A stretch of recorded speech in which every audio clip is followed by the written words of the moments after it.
Chapter 6 Viruses and Vaccines. After school, on Thursday, November 7th, 1991, when I was 11, I was in my father's campaign office in downtown Little Rock. On October 3rd, my father had announced that he was running for president.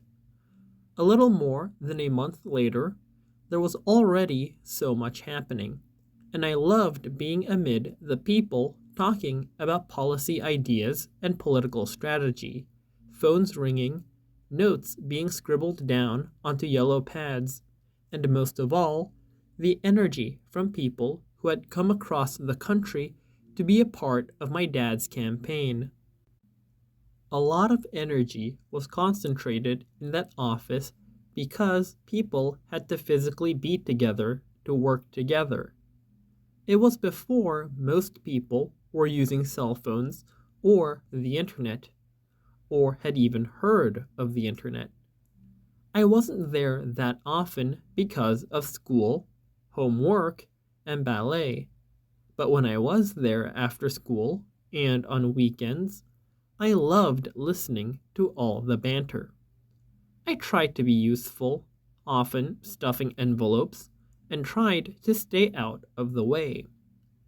That November Thursday, I remember the office got completely quiet when the nightly news came on with footage from a press conference earlier that afternoon in Los Angeles in which Irvin Magic Johnson announced that he was HIV positive.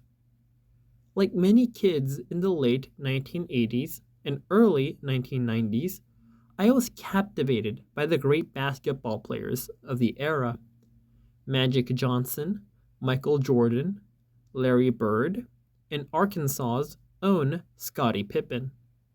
I had vaguely heard of HIV and AIDS, but until Magic Johnson put a face on the epidemic for me and many Americans, I didn't know what HIV was or how it related to AIDS.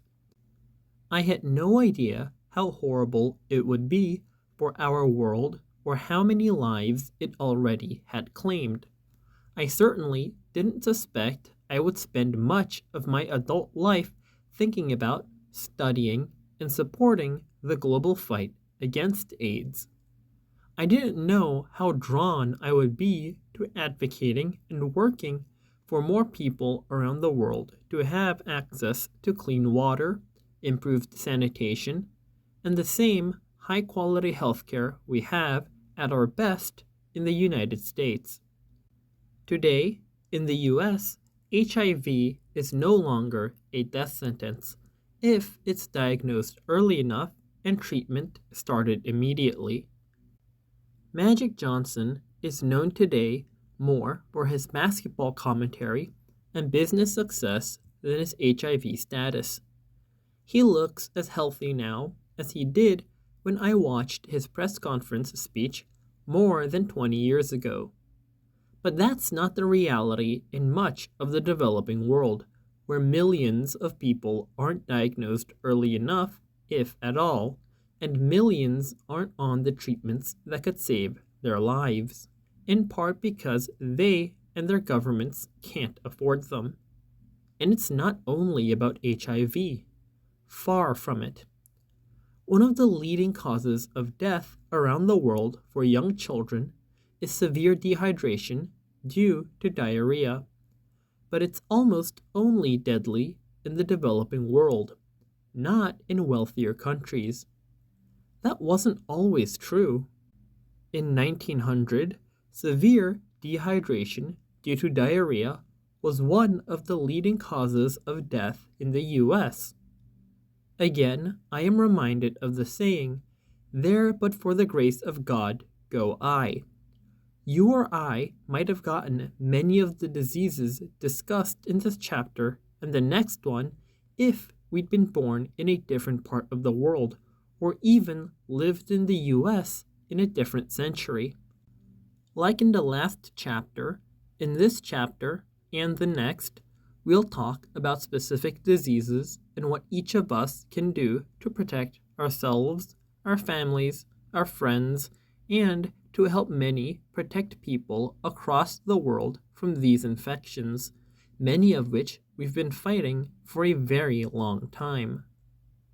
For much of human history, people generally believed diseases were caused by an imbalance in our bodies, sometimes blamed on our parents or ancestors, though DNA wasn't identified until the 20th century.